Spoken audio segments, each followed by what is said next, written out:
thing now where if a transfer is being spent, they're like, oh God, can't believe we spent $5 million on him. It's like, it's not your money, lads.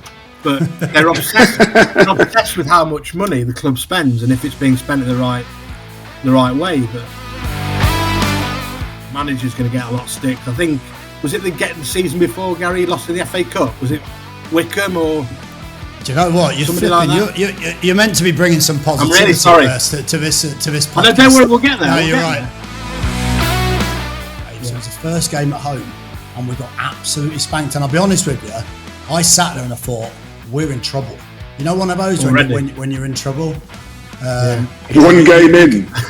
you could. An introduction into how a club would handle a crisis, because it basically wasn't it, Gary, at the time?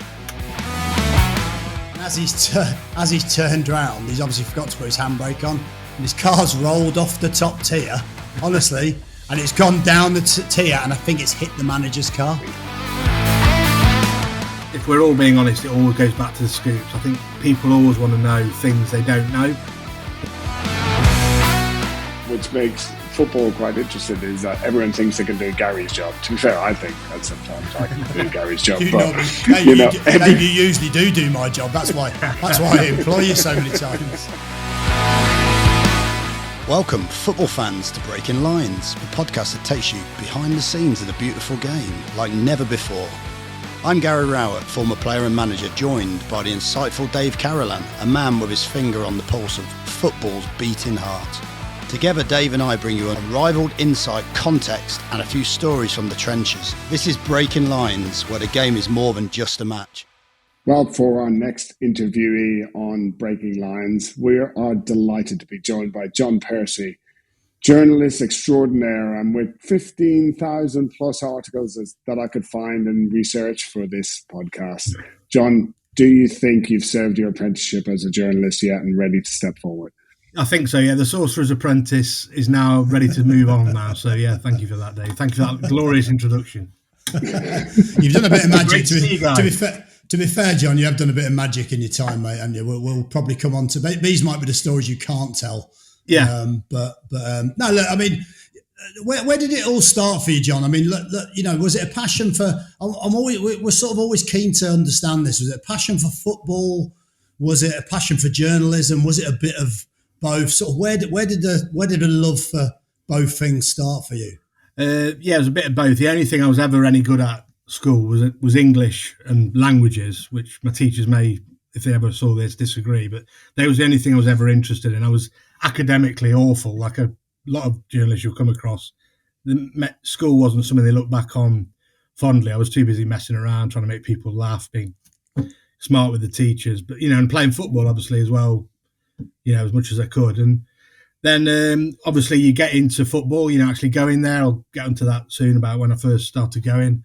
And then in the 90s, there was a lot of fanzines started to come around, like, you know, fanzines writing about the clubs. And it was always a really interesting way of writing. And obviously, newspapers back then were very different to how, unfortunately, they are now. You know, the newspaper in Nottingham, where I grew up, was this massive broadsheet called the Nottingham Evening Post. And, you know, you get 3 editions of it a day.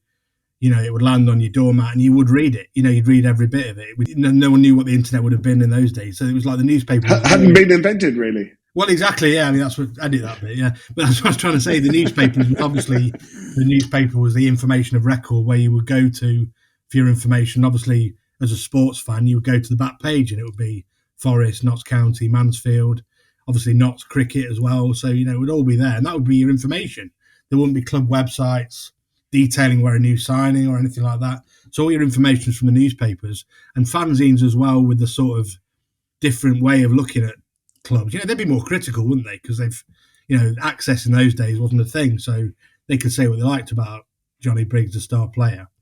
So then obviously it moved on to, I need to do something here. Is it writing and football? If you can combine the two, you know, beautiful. And I got a work experience position at the Post in 98, which is obviously a long time ago, and then basically worked my way up from there. But, you know, this is, it's been a long road. I mean, I'm not going to lie to you. I did a course at Derby Uni a couple of years ago, and they're obviously asking how do you get into it.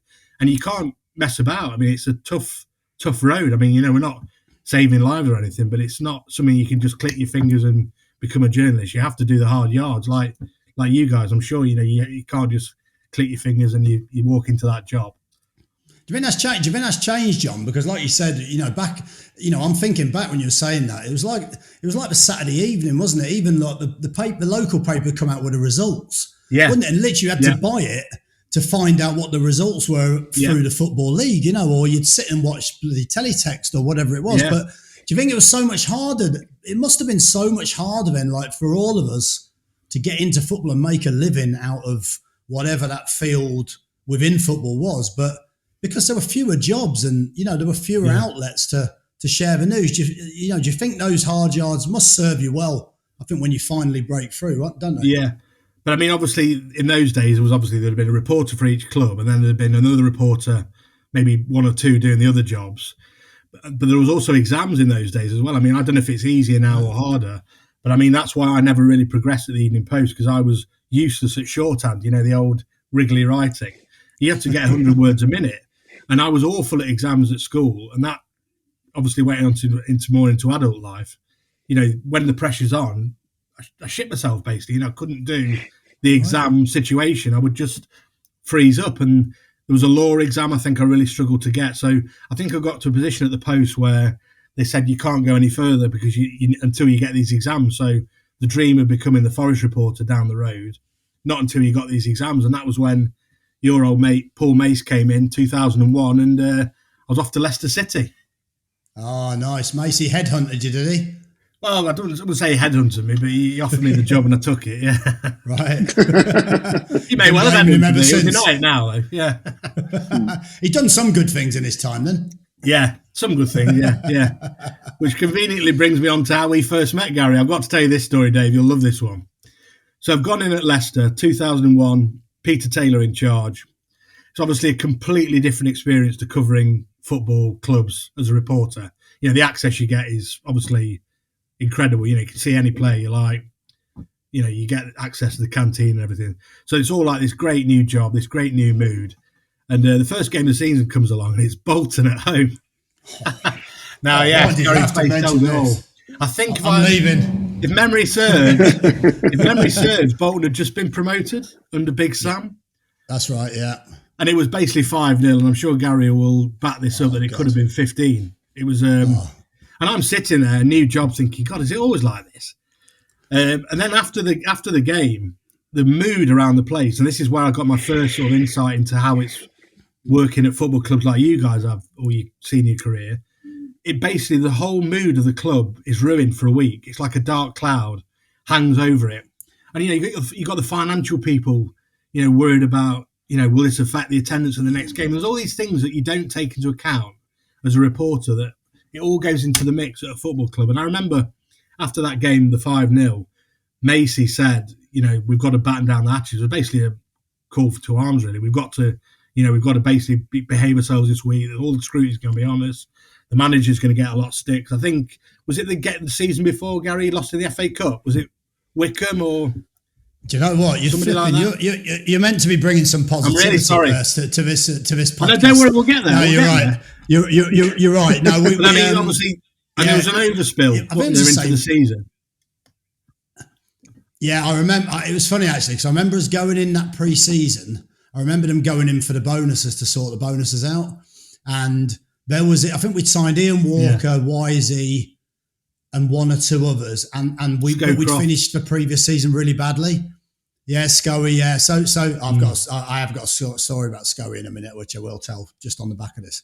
And and basically, I can remember them going in saying, like, let's put everything on like the top six. And I'm sat there going, top six. We struggled at the end of last season, and of course, and everything was positive, like it often is pre-season. Like, all throughout the country now, every club's going to be positive as anything, aren't they?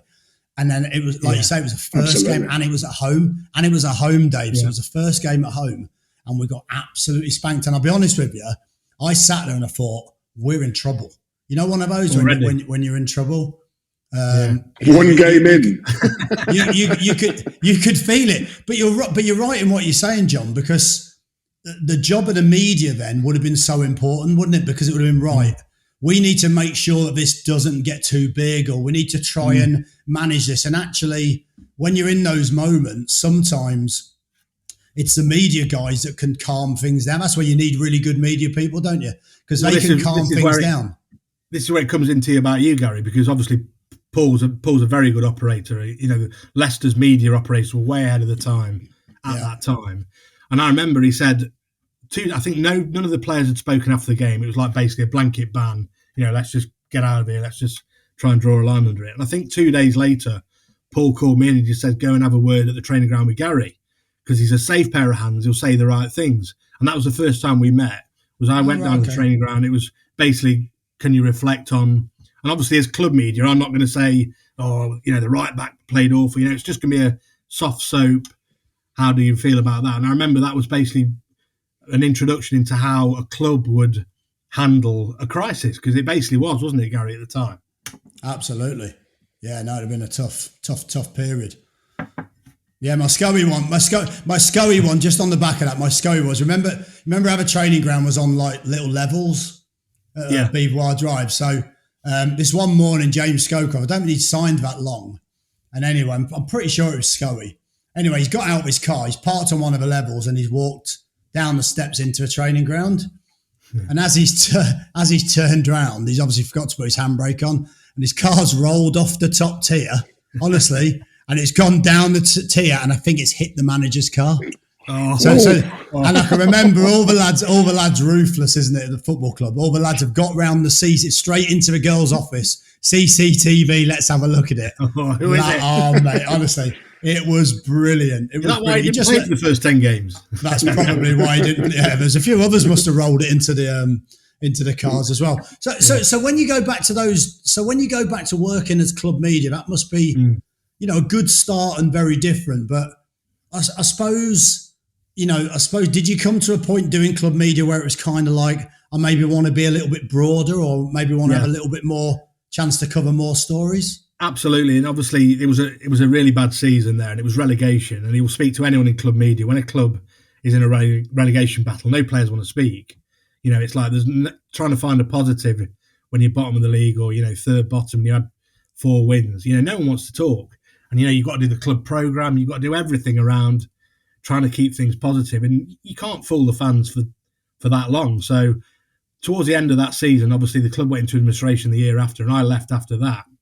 And that's when I became a freelance with a local agency, an agency called Wardles, based in Manchester.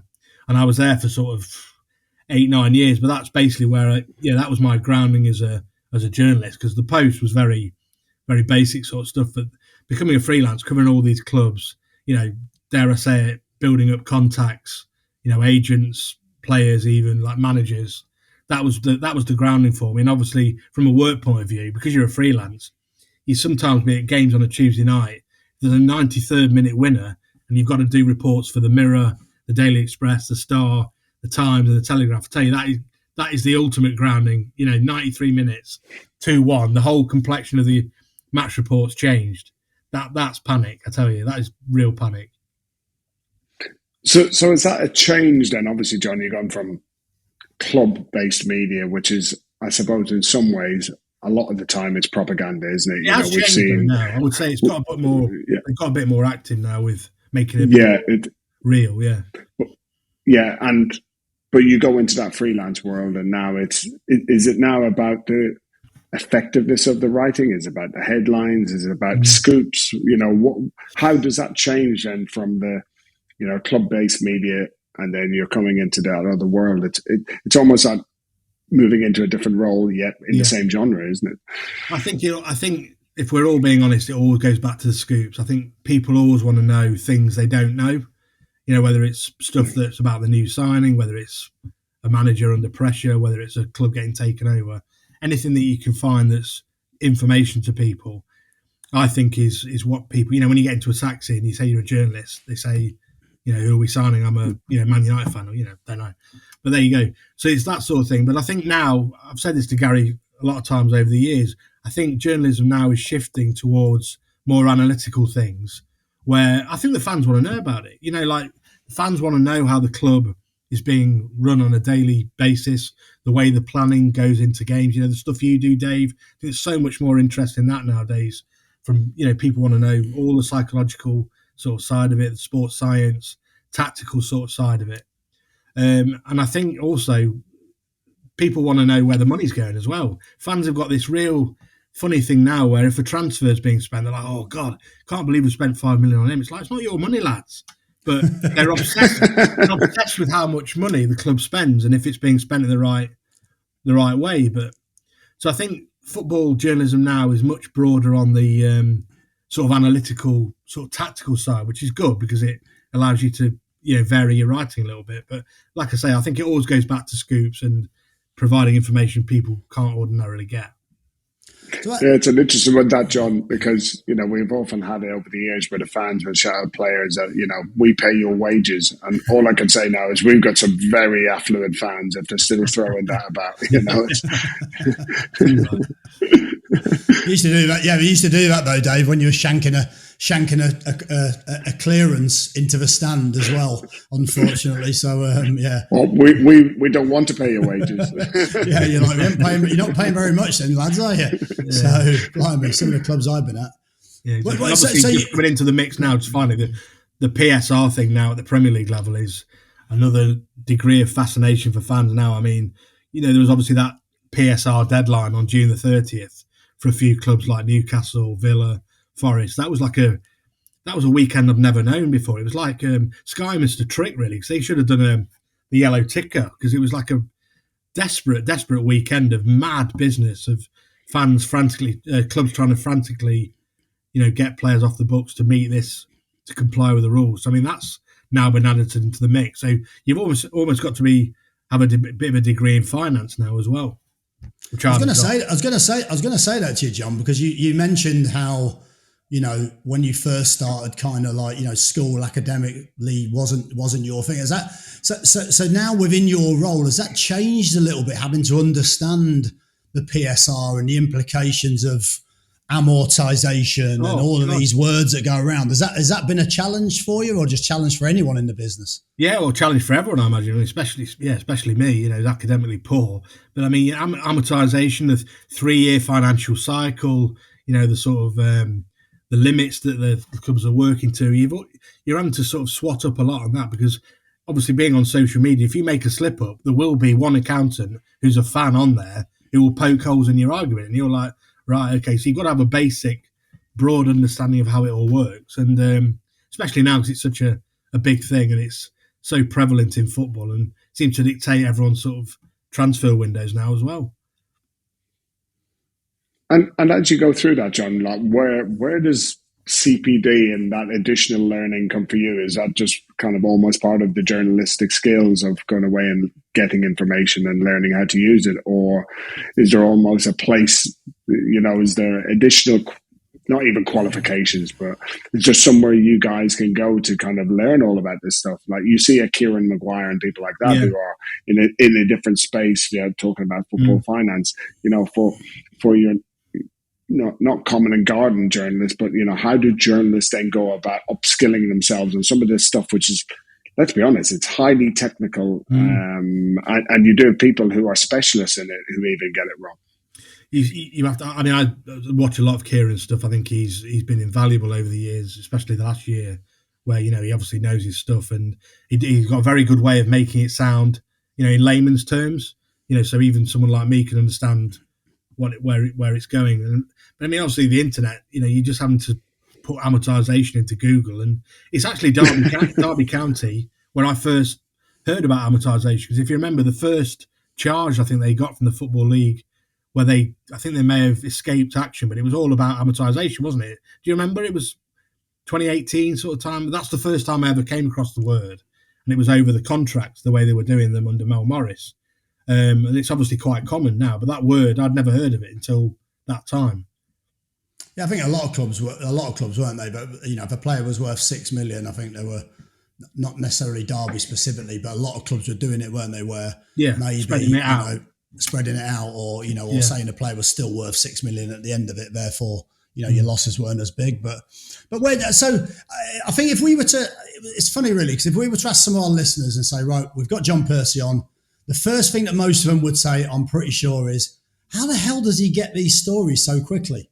Or how does he get these stories before other people? So Give our listeners a bit of an insight of to sort of the work that has to go into getting stories quickly. Do you know what I mean? Of course, you said about building relationships up, but you must have to do a lot of work, a lot of background stuff, a lot of relationship building, to get these stories so quick.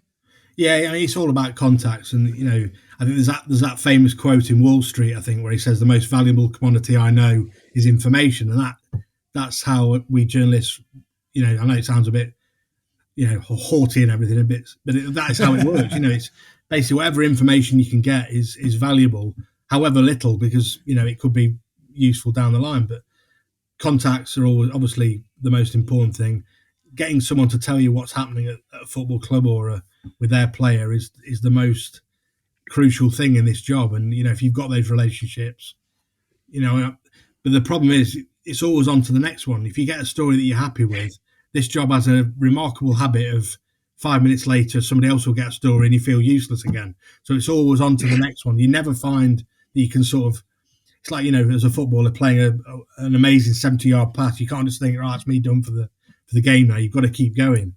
And that's just the same with journalism. There's always someone there, with another story that's going to, you think, I wish I got that one. So, you're on the phone all day, you're making calls, annoying people. That's the big thing I've always said about this job is the difficulty is keeping that balance between getting the information and getting on people's nerves, basically. You've got to have that balance where, they can take your call and not just think, oh, he's ringing again, which I'm sure they do, but that sort of thing. And I've said the most difficult thing I think in this job is maintaining that relationship with people when things are going difficult. Now, the best example I can probably come up with is probably Brendan Rodgers at Leicester most recently. Obviously, the first 2 years at Leicester, fantastic. I think they won the FA Cup final. They desperately fell short of the Champions League places. But then towards the end, it's obviously going wrong. And my office, the Telegraph, when he got the sack, they want 1,000 words. How has it got wrong for Brendan Rodgers?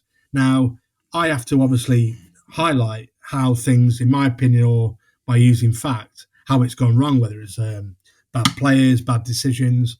And it's obviously difficult where, I don't know this for a fact, but Brendan will not, he will not like reading that. He'll think that it's a betrayal, because you've been so supportive in the past. But you have to sort of have that balance where you've got to eventually say, it has obviously gone wrong, and this is why. And it's just difficult to then say, go back to Brendan and then say, look, I was just doing my job, because it's when you see it in black and white, it's different, isn't it? It's just when you see it there being written, it's hard to see, isn't it? Sometimes. I think I think as a manager, I think obviously we've chatted, for a long time. We've known each other a long time, and there's times where I think you understand as a manager the job that someone like you has to play. I think as long as it's always the same, isn't it? Nobody wants anything bad written about them. I don't care what anybody says. Nobody likes criticism. Yeah. Nobody wants it. Like we'd all be in this. All three of us would be in the same position. However, I think at least if someone's doing it that's going to reason and is going to be fair, and balanced, that's a lot better than someone who's going to do it and just go for the. When you can tell someone's doing it and they're just putting it in there, they don't really know you, and you think that's pretty hurtful. Yeah. Like, I've got a family that might read that, or I've got exactly. It's not. It's a very different scenario now, isn't it? In terms of how the information that people will give and how they do it, because we live in a world, don't we, where it feels like it's so much more popular to be really critical. Yeah. And really social media contribute to that, don't you think? Yeah, absolutely. And I think even like X Factor shows like that, it's almost like a pile-on culture now, isn't it? Yeah. We're getting really deep here, lads. I think so. I know. Well, just as a little pivot here, just because it's something I'm really keen to ask at the moment, and I don't want to. I'm conscious that these people are obviously in the public eye doing their job just like we're all trying to do. But when you've seen it recently with the Euros with Southgate, and this tournament felt to me. It's interesting. We spoke to Henry Winter about it, and Henry said actually he doesn't think it's any worse or any different to any other tournament that we've had, which was quite interesting. Went back to like the Beckham sort of time and the effigies and everything. Sven, of course. Yeah, but it feels to me a little bit, I don't know whether, recently people, for their own gains, are just hitting a little bit harder, just to be a bit more controversial, to have a bit more clickbait. What's your thought generically over, say, the coverage on Southgate? Do you think it's got a bit heavy, or do you think it's just been normal in a journalism world? I think social media's obviously ratcheted it up times 100, hasn't it? People are just going just that little bit too far with your opinions. I mean, I tweeted something after the second game where I said that I thought Southgate was holding the players back, and I stand by that. There was nothing more offensive than that. But I think obviously everyone's trying to go that little bit further just to take it far. And the players do read it. I mean, you've seen the England players out there. They've said they're trying to block out the noise, but then you've had a couple of players like Alexander-Arnold in the last few days have said, we all saw it, like the Gary Lineker podcast where he said the S word. They were all aware of it.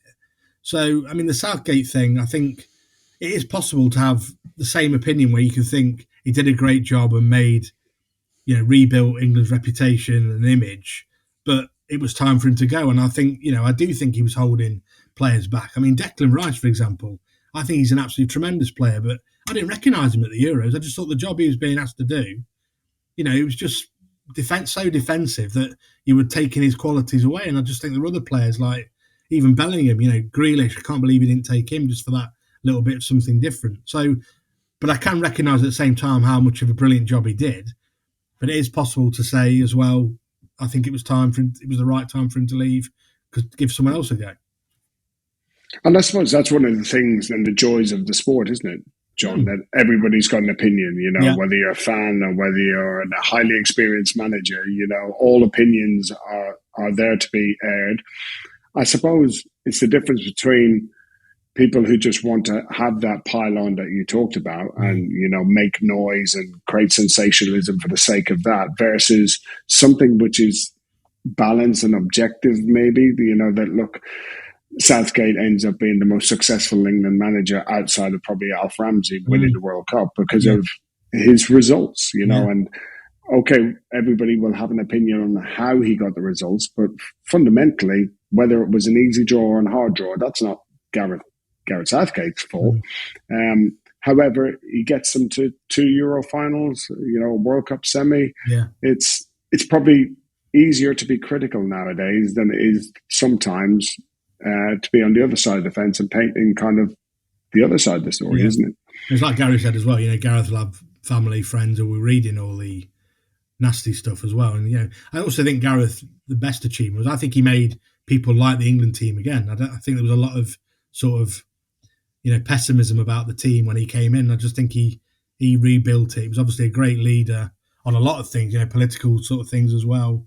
And I think what he did there was, just as important as the results almost, because he really made people want England to succeed again. But, it'd be interesting to see how they get next. Fancy it, Gary? Oh, mate, listen, I was going to put in for it. But, I think the scrutiny on that job, if I'm being honest, I mean, when people start out, I remember people asking me, because at one point, I think there wasn't that many young English or British managers that would be seen as people to do the job. And I think at one point, there was Daichi, there was Eddie Howe, and I think we were second in the league with Derby in the Championship. And actually, I think I was you were about fourth or fifth, sort of in line in terms of achievement, in terms of where you are. And people would ask me about it, and I'd just genuinely look and think, it'd be such a proud moment, but I think the scrutiny on it, that role, would make it really hard to enjoy. And I think there's part of any job, isn't there?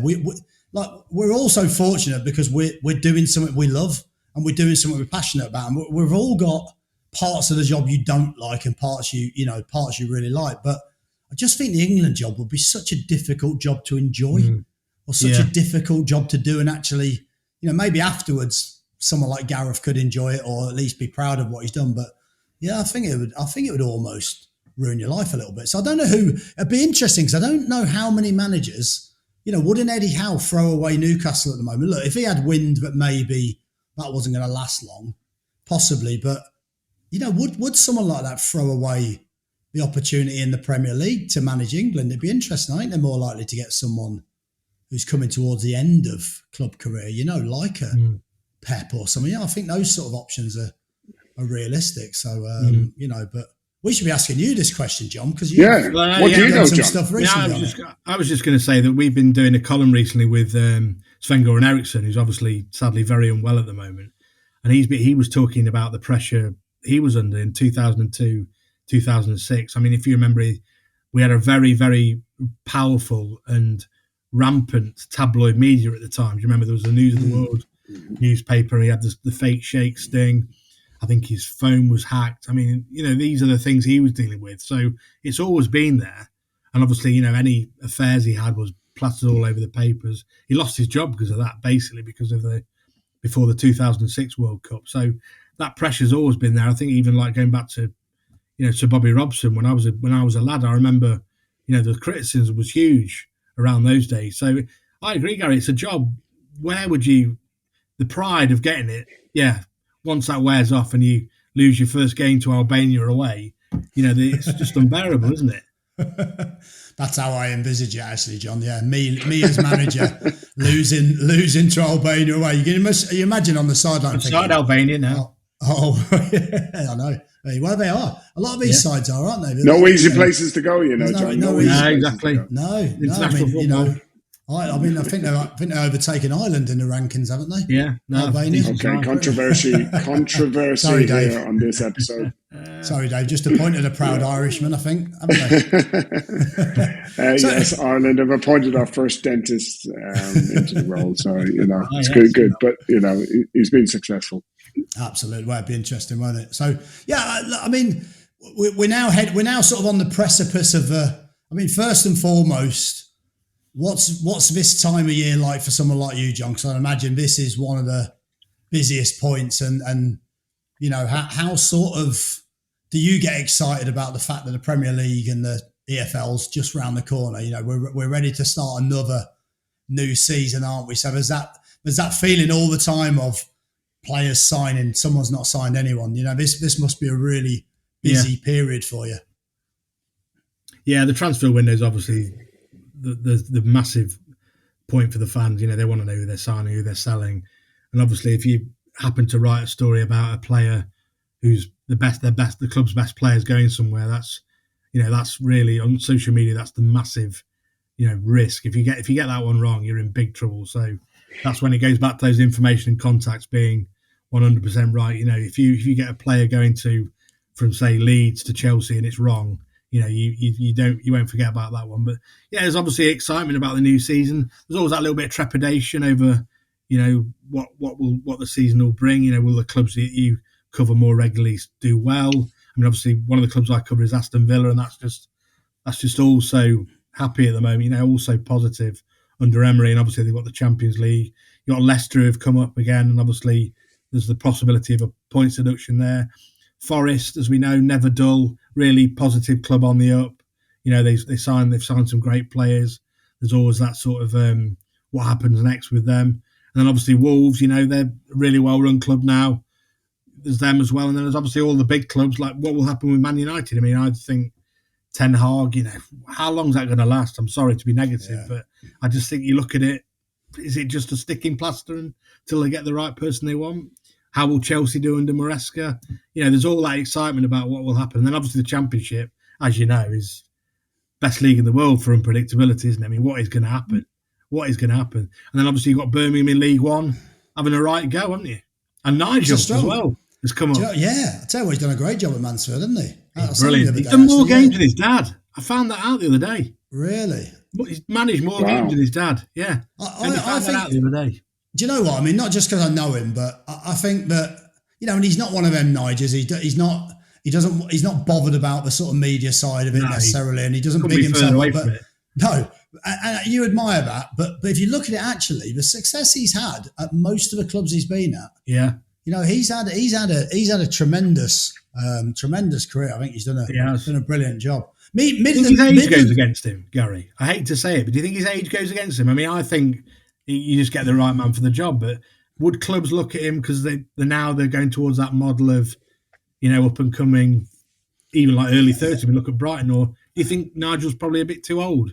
Not that he should be judged by that. Not necessarily. I think I agree with you. I think me and David discussed this quite a few times, that if you look at now, most clubs have a director of football. Most directors of football don't want to appoint a 50 or a 60-year-old manager necessarily that's been around the block and knows, a lot about the running of a football club and maybe the ins and outs of it. Whereas a lot of them want to, play a certain way, want to extol a view of a certain way. So therefore, you bring a first-time coach in, or you bring a young coach that's come through Man City or Ajax or whoever. And obviously, this is just part of the game evolving, isn't it? So I think Nige probably fits into a similar category in some ways to myself, where you're probably a bit more experienced. And actually, there's probably less jobs for it. I think Nige is himself. He just doesn't pamper to trying to be somebody he's not or big himself up. I suppose that's a challenge. So I suppose Midlands football, when you think about it, really this year is pretty strong. It's probably about as strong as it's been for a while, isn't it? In certain ways, so. A lot of positivity around the teams, isn't it? Like as you described it there, John. Like you go across the whole. A lot around Derby. They've come back from the abyss, haven't they? And they've rebuilt really strongly. All the backroom team now. The sporting intelligence, fantastic. I know you're obviously now a part of that, Dave. It's just really exciting and an innovative way of doing it. So obviously, but then you've got your other clubs like West Brom and Norwich have made a really interesting appointment, haven't they? Hull have. I mean, the guy at Hull. You speak to some people in Germany about him, and he's like really ahead of his time. I mean, it's whether it works or not. So I remember actually doing an interview with Maresca towards the end of last season when he was at Leicester still, and he said he'd been really surprised by the managers, how good they were in the Championship and how tactically aware they were. I mean, I know obviously you've managed in there a lot, Gary. I don't not mean it's disrespectful at all, but he was saying that they were just as good as the Premier League.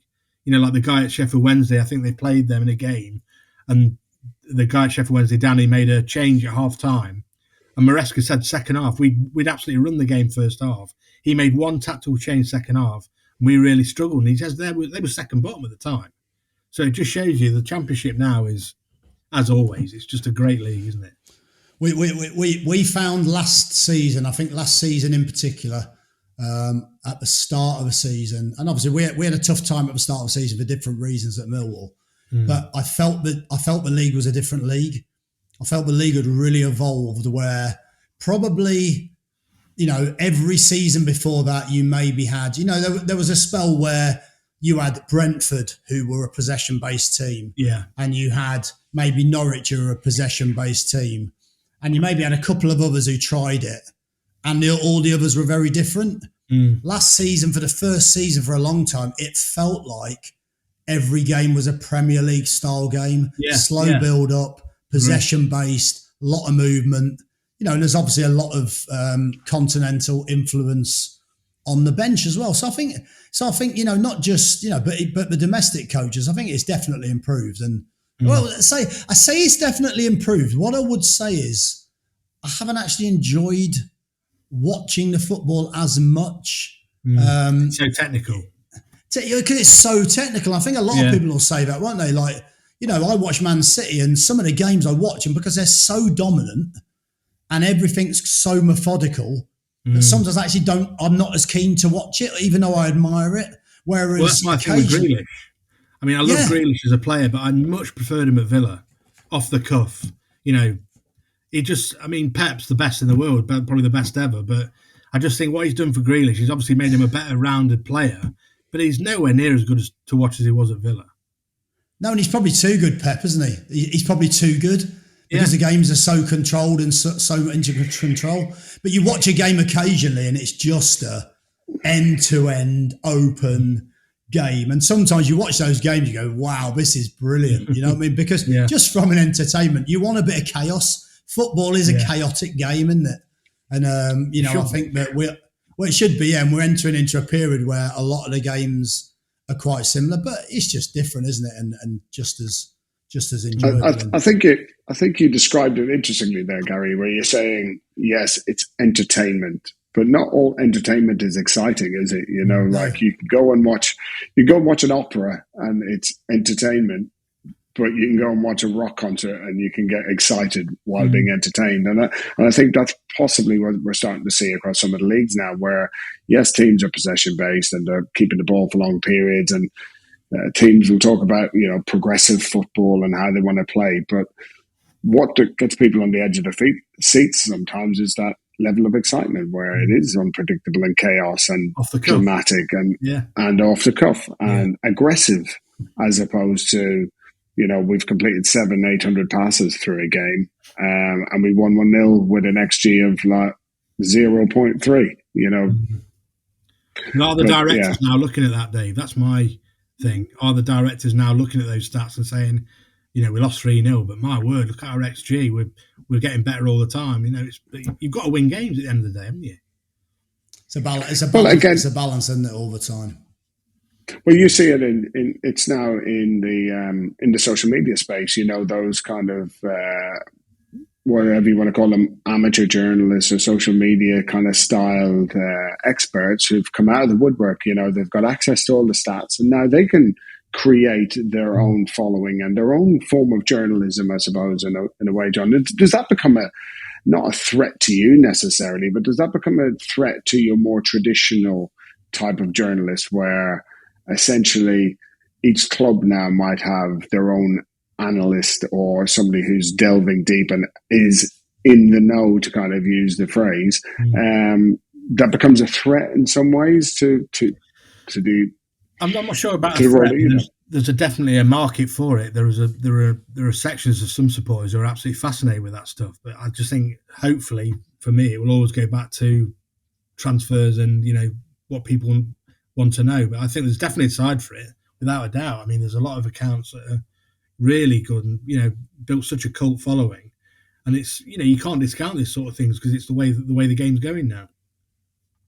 So when you talked about relationships and how important your job is, building relationships with clubs, have you ever, I mean, I'm sure you have, but could you give us an example of have you fell out with a club or a person that, just on the back of a story that maybe you've repaired that relationship, but I suppose that's always the balance, isn't it? That someone might just take that little bit too far, or too personally, that story. You've always got to make judgment calls and just think you've got to play the long game, so to speak. Little bits. I know it sounds horrible, but there's little things you hear. You just think, if I put that in, it won't go down very well. And right, but it might not do anything at the time, but later on it will. You've always got to make that call, that balance of, now I'll leave that out, or or you include things as a favour sometimes. As long as it's accurate. Just to help people along the way, sort of thing. So. Yeah, it's all about judgment calls. It's like I said, it's not open heart surgery once again, but it's parts of the job where you have to think on your feet and very quickly as well. And would you get? So you mentioned agents. Would you get agents ringing you to try and get you to put stories out to? Because of course we know, the people who want to enhance the value of their players, or they want to feel like 2 or 3 clubs are after. I know someone like yourself wouldn't. I had that very early on. When I was a freelance, I used to get that a lot, and because you're young, impressionable, gullible journalist, you put ex-players being targeted by Barcelona, and you fall for it at the time because you just think, oh, brilliant. Then you sort of siphon out the ones that are helping you out, or sometimes you hear things you think that can't be right. I'll give you a story. The one story I've missed out that I always regret. I got a call saying that Andy Carroll was going to Liverpool from Newcastle. I remember at the time thinking, no chance. And I think now I would have handled that differently because I completely left it. And I think he signed 2 days later. So you've just got to, just have your antennae switched on, really. Over the years, John, as you've developed in your career, or maybe in the early stage, did you rely on mentors? Do you have a mentor? Is there someone who's kind of been a guiding light? How do you, or do you just learn the trade by doing the trade and making the mistakes? Or well, this is going to sound really like I've been set up to say this, but I must say, since I've been at the Telegraph since 2012, I have learned so much off my colleagues, and they've not got a gun to my head saying that. They have just been, they're a really good team of reporters, and they're all very supportive. We're all on a WhatsApp group. We're very close, and the likes of Sam Wallace, Matt Law, Jason Burt, Mike McGrath, Tom Morgan, Chris Bascom, all these names. very experienced journalists, but they're good friends as well. And, you know, if you've got a problem or you're not sure about something, you call them, and there's no sort of like, you know, there is a competitive edge, I'm sure, there should be to any job, but there's very much a supportive side to that where we can bounce ideas off people, and, you know, they've got your back basically. But yeah, I mean, there's loads of people, isn't there? There's Paul Hayward used to work at the Telegraph. He was absolutely fantastic writer and a fantastic man. You know, there's so many journalists who you learn off. Neil Moxley, Gary, you'll know him from time. I mean, I'm gonna have to get him. Yeah, on. He helped my hand very early on. He's a great journalist. But then, you know, there's loads around now. You know, like David Ornstein's fantastic news getter. You know, there's people like that. You know, you can't help but be inspired by your colleagues, stroke rivals. You know. Well, it's interesting actually because again, Henry mentioned you and a few others, and I suppose you're in an industry like we are where you can still admire the work of other people, can't you? Doing the same job, you can still revere the way that someone else does it in a different way. Yeah, you know, and I think I suppose there's still that camaraderie, isn't there? Even if you're working for different papers, you know, is there a little bit of competition as well? Is there a little bit of competition? Yeah. I mean, everyone wants to get the stories first. You know, that's it. You know, if you can get them right as well, then double whammy, isn't it? Let's not go too far. Let's not go too far, John. Why'd you have to get them right? Yeah, exactly. But no, there's always that. I mean, that's why you've got to be so quick nowadays. I mean, there was an instance this summer actually where I had a story and I had to write it obviously for our online, and that obviously takes time for them to put it together, put a picture on it, put a headline. And I think it was when Kieran McKenna signed his, he was going to stay at Ipswich, wasn't he? I think he turned down United or whatever. And I had the message, I was writing it ever so quickly. And it, you know, just before our online people, you know, they do it ever so quickly. I mean, I don't know how they do it. They get the story together, but then it had just come out like a minute before, and you think, I had that one, but I can't really credit the guy who's beaten me because I did have it the same sort of time. But, you know, you are thinking, bloody hell, you know, just if I could a little bit more quicker. But, you know, those things happen. You know, it's just you just have to roll with the punches sometimes. Yeah, I suppose that competitive nature as well. You know, it's working in sport. You know that sometimes everything's on the line, and you have to act now. You know, I suppose it even goes back to those days where. You know, you're there in the 93rd minute and the goal goes in and you've got to rewrite. But now it's how fast can you write really well, you know, and still get the story of the game, you know, but now it's got a completely different context, isn't it? You know, so I suppose those the skills that you learn over the years. And do you see it pivoting at all? Is there like similar to we've talked about, John, in football where the trends change of how people play the game? Is there trends changing in how people are reporting the game or reporting the stories? Well, there's definitely a way how people are buying news now. I think you've noticed it, especially the Telegraph and the Athletic. It's now a subscription model, and I know there are lots of people on social media. You even see it now on our replies when we've done a story saying I'm not paying for that. But unfortunately now that is the way it's got to go. You know, you would buy a newspaper for 40p a pound in the newspaper shop. It's just going to be the same, you know, to pay for a monthly subscription for the Telegraph. And that's now how we are going to be judged on how many people subscribe to our work, how many people read it. You know, all the sort of analyticals we've been talking about in football, we have people in the Telegraph office who will see how many people have read it, how many people have, you know, subscribed off the back of it, how many people have actually paid money to read it. And then it goes even deeper into, have these people stayed? You know, have they just bought it for that, or have they stayed for another 3 months because they're interested in the product generally? But I mean, that's all changing now. But I think sooner or later, all the newspapers will have to operate some sort of subscription model to keep it all going. Does that put more pressure on, John, to get more or to maintain the quality of your work, I suppose? Because like you say, absolutely, people aren't getting it for free anymore. As well. Yeah. To find things different to write about as well, and interesting, and obviously exclusive interviews, and it's just going that extra yard to try and get stuff. I mean, I'm off to Spain tomorrow for 2 days with Nottingham Forest, and you know, obviously I'm getting a couple of interviews out there, and hopefully a sort of in-depth tactical piece on, you know, how they're going to work this season. And then obviously, I think Leicester are going to be doing something. You know, it's just basically trying to get things different to other people that makes your product worth getting.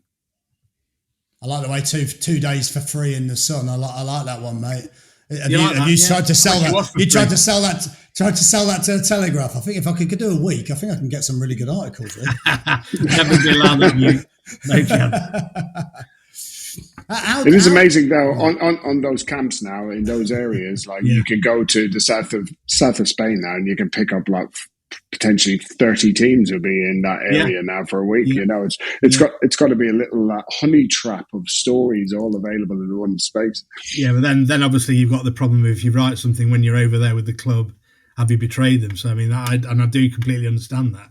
You know, if they've welcomed you into the inner sanctum and then you say, you know, one of the players dropped a plate on the other lad's, you know, broke his metatarsal, you're in trouble then, aren't you? Yeah, don't go out of them. Don't go out of them on the Friday night at the end of the week. If that's any clubs actually do that. I mean, we found in football a lot of the times, you know, as amazing a game it is, and we're all passionate about it, but it is 24/7. You know, how do you find it tough to find that balance? You know, or how do you find that balance with family life and, you know, trying to get to games and reporting, you know, like you said, reporting late into the night on a game? Is it hard to find that balance? Yeah, it is. Yeah, I mean, I'm not going to lie. You can't really switch off. And I was saying to Dave actually before we came on air that, you know, the amount of people who, when the season ends, that will come up to you and say, "Oh, you got 2 months now of doing nothing." And obviously, if I had a pound for that every time, I'd probably have about 20 quid or something. But it is incredible how it just never stops now. You know, because it's things that are happening. Obviously, we had all the PSR stuff was going on. You know, there's club takeovers, there's managers in trouble. Sorry, Gary. You know, obviously having to cover that subject. Yeah. And then obviously the transfer window. So you just don't feel like you're ever switching off. And yeah, I do have trouble sometimes switching off, you know, just thinking, let's just have a day off and all that, because it's always on the days off when you'll get a message about something positive news-wise. You just think you can't leave it. So it's just how driven you want to be, really, how much of a life you want to have, really, I suppose. Let's hope there's a few more managers struggling. Let's hope there's a few more managers struggling at the start of the season. I need a job first. So yeah. It'd be October as usual, won't it? October, November. It's just a grim sort of existence for you guys, isn't it? Just waiting, really, isn't it? I know. I'll give you a shout on which clubs to put a bit of pressure on the manager. Please do. Yeah, well, we're getting towards now starting the season, John. So does that come down to now you having to, you know, get into a kind of match mode? Do you have to switch from almost a pre-season transfer mode into then having to get ready to start reporting on matches again? Because I suppose basically sort out the calendar ourselves for what games we're going to do. So I think it's obviously Sky now run the game. Once they've decided what games are going to be televised, you know, obviously speak about balancing family life. It's obviously, you know, like say if your partner's working on a Saturday, you know, and a game in the Midlands has been moved to a Sunday, you'll try and move around that. So obviously, I think my games now I've sent to the office up until end of September. And obviously then you're just waiting for Sky to sort out the next ones, which is obviously, but in a way it's great because, you know, you do sometimes have a chance to have a Saturday off. And, you know, I actually, sad as it is, I like watching Sky, Gary, you know, when you're on it, I like watching that old, you know, the video printer and the reporters. I just think it's a great way of watching football. It is a great way of watching it, though. Do you know what? When I was out of work, like it's funny actually working on it now, because when I was out of work, I would sit there on a Saturday, and actually it was it's quite entertaining. Isn't it? Yeah. They're brilliant. They're brilliant. The way they do it, brilliant as well. The show's incredible, and I think what's going to be interesting next year, if you look, it's ramped up again, hasn't it? So there's some. So I think there's some US coverage of the championship now. They've just signed a deal, haven't they? There's no 3 o'clock. Is that right? Yeah, Sky are basically doing like Thursday, Fridays. I think if you look now, it goes almost every night. There's probably one of the league. I think there's more coverage of League Two and League One. I mean, for the football fan, it's incredible now. I mean, you could watch get a game every night. Potatoes in heaven. Oh, it's crazy. Yeah, it's brilliant. Brilliant. And obviously the Champions League's going into Thursdays as well this season as well, I think, isn't it? Oh, is that right? Oh, wow. I think Champions League's going Monday, Tuesday, Wednesday and Thursday. So, I mean, I suppose it gets the argument of is it too much? I mean, my wife would say definitely yes, it is. All of our wives would say definitely yes. Well, yeah, but the saturation. I mean, you've got to be careful. You've got to be careful a bit, haven't you, that it's not completely taken over.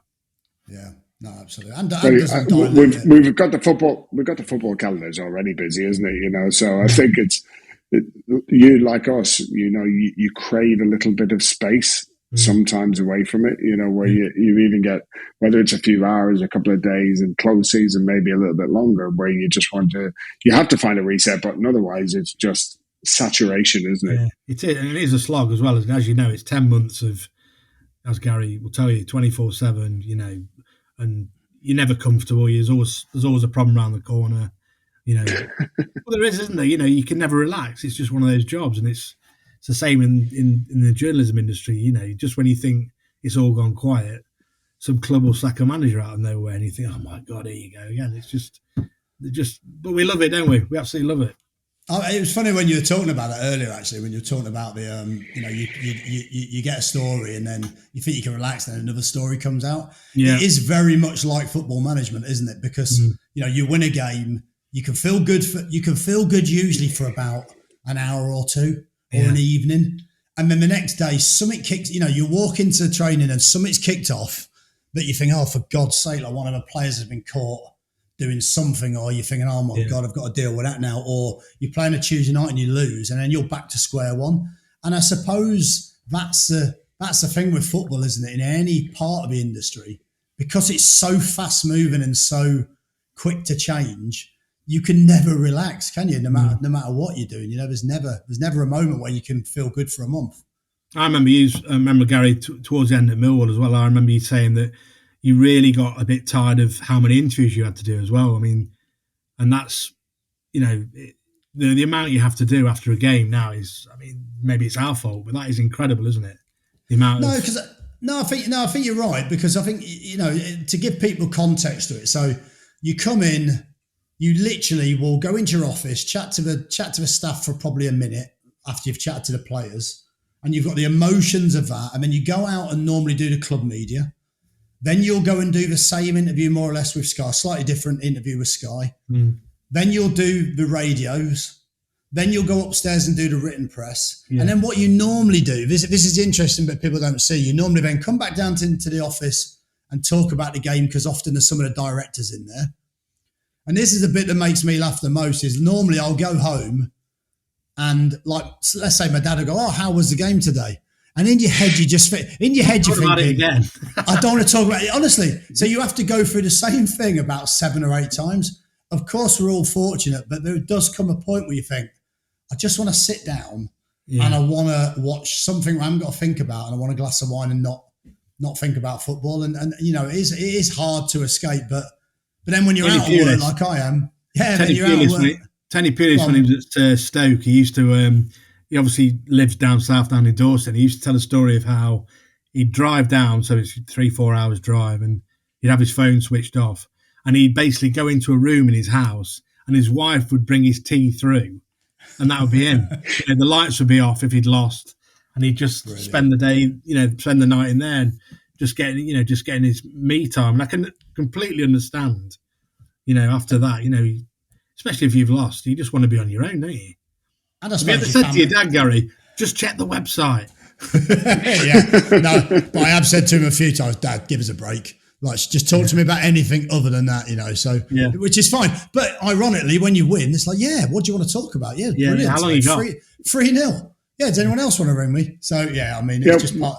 We've had lots of those, to be fair. Oh, goodness sake. What 3-0 losses? If anyone's doing the metrics, we've had lots of wins. There you go. So, John, right. So, if it wasn't football, what would you cover? What sport would you cover? Or what industry would you cover? So you could be a journalist. Films. Okay. Yeah. Film critic, the modern day Barry Norman.